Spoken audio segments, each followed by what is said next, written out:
wanted to really hit it hard for you dads and say, why is it important for you all to have self love? And I think, before we even dive into my personal experience and thoughts on this whole topic of self love, I wanted to dive into a couple of these statistics here.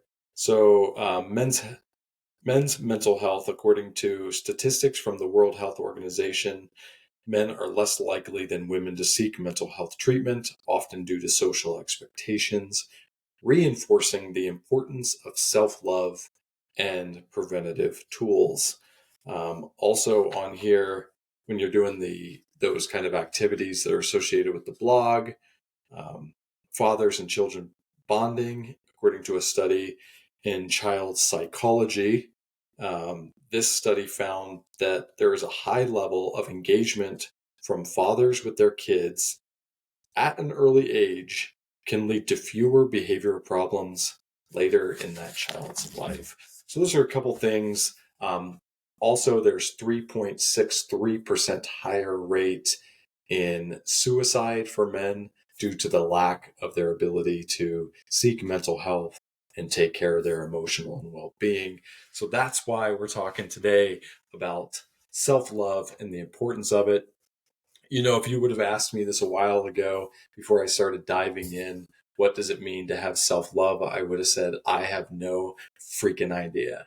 Because the reality is when I hear that, I'm like, self-love, like, I don't know. I tend to be hard on myself. And I don't think that that's the definition of self-love. I think self-love comes with compassion, empathy, being able to see yourself in just a better light, right?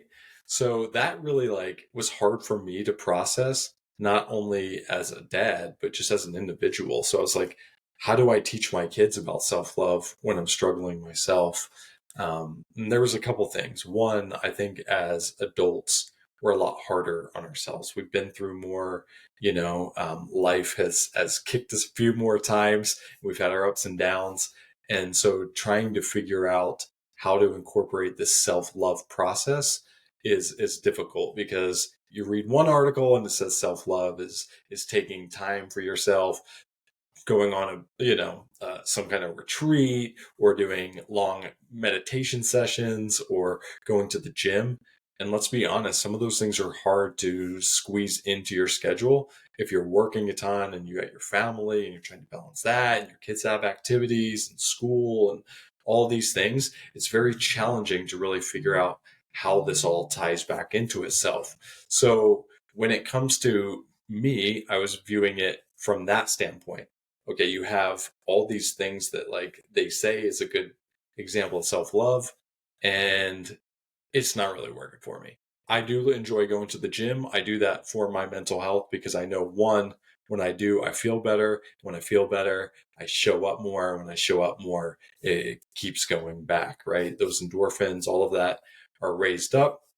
But two, taking time to sit and meditate every day. I'll get on a kick and maybe I can do a 30-day challenge. But after that, I start falling off because you get pulled right back into the routines.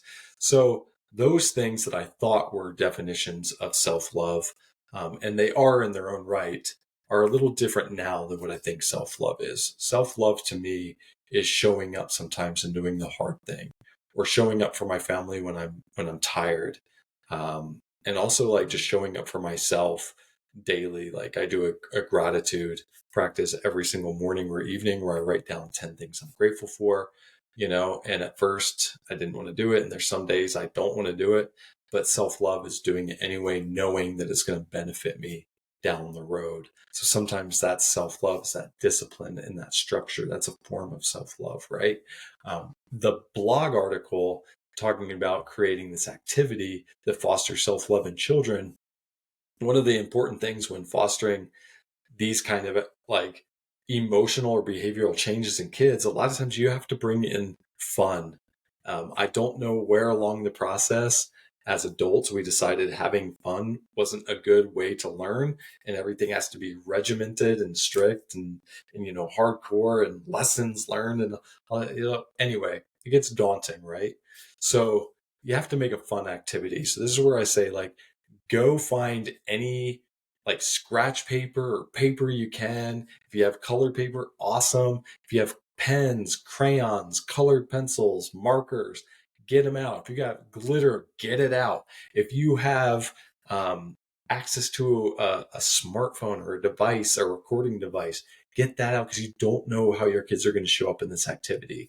But create a space where your kids can actually do either, if they love music, they can write a musical piece. If they love arts and crafts, let them draw, let them cut some things out, let them make a mood board, let their imaginations go, play, skit, song, whatever, right? But you foster this sense by you being vulnerable as a dad and saying, hey, this is what makes me a kick-ass dad. For example, I would say what makes me a kick-ass dad is that I love playing with my kids. I get down and I play with my kids.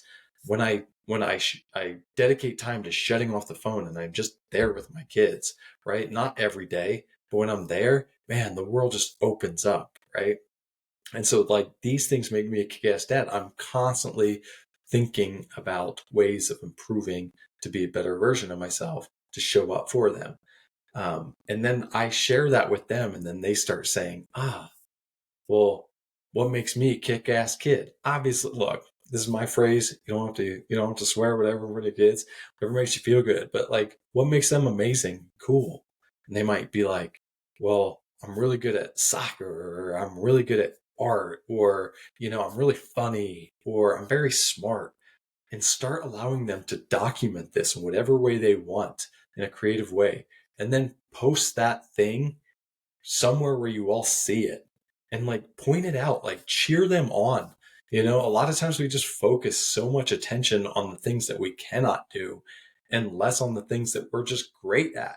And we don't celebrate that enough with our kids. Like, look, if your kid is really good at, just the littlest things, really good at being kind.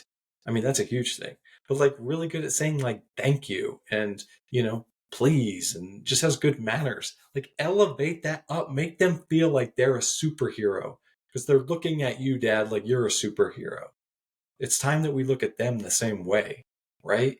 I'm not trying to make this sound like rainbows and butterflies everywhere, but the whole thing is, if you can connect with your kids and you can see their little wins, you can see their individual amazing attributes or behaviors, and they see it in themselves. When they see it in themselves and their parents validate it, their dad validates that, it's on to the races, man.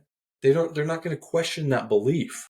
You can see it in adults that very engaging parents that told them they can do anything, they could be anything, and they highlighted their strengths, like, you are so good at communicating, or you are so good at sports, or you are so good at helping others, or and really elevates these things inside that make us feel amazing. That's that self-love that you can default back to when times get rough. You can be like, yeah, things are hard right now, but you know what? I am an extremely kind person. And today might be rough, but I'm going to show up and I'm going to be me. And tomorrow is a whole new day, and it's going to wear off, and it's going to be captivating, and it's going to be infectious, and people are going to want to be around me because I'm kind and I'm loving. And that's who I am. And that's who I show up as. It's these kind of things, people, make the biggest change, big changes in your children's lives. So keep depositing into that bank of self-love, self-awareness, self-consciousness that you can give to your children. Have a fun activity and shine, make them shine. Like, show them how awesome they are, and just watch that little seed you plant grow and grow and grow. And the big challenge on this is, do it multiple times. Remember, who cares about the mess? I'm one, I'm like, I gotta have everything clean. Let the mess go. Let the creativity fly. You can all clean up at the end, or you can clean up at the end, but that time put in, that pays off dividends in the big run. So, self-care, start caring about yourselves. Also, dads, remember, it's not about the big gestures, it's about the small day-to-day thing. Stick to something. Stick to something. choose something that you want to change about yourself. Stick to that commitment to yourself. That's self-love. Doing what you say you're going to do, not to others, but for yourself. That's self-love. Keep showing up. Keep being the dad you're meant to be. I love you, Dadhood, so much, and I'm grateful for every single one of you supporting the Dadhood, being a part of the Dadhood, and growing this with me. Because, men, we can become the best versions of ourselves. It's a lifelong journey. It's not an overnight success. And our kids and everybody else will benefit. But most important, you'll benefit from it. Love y'all.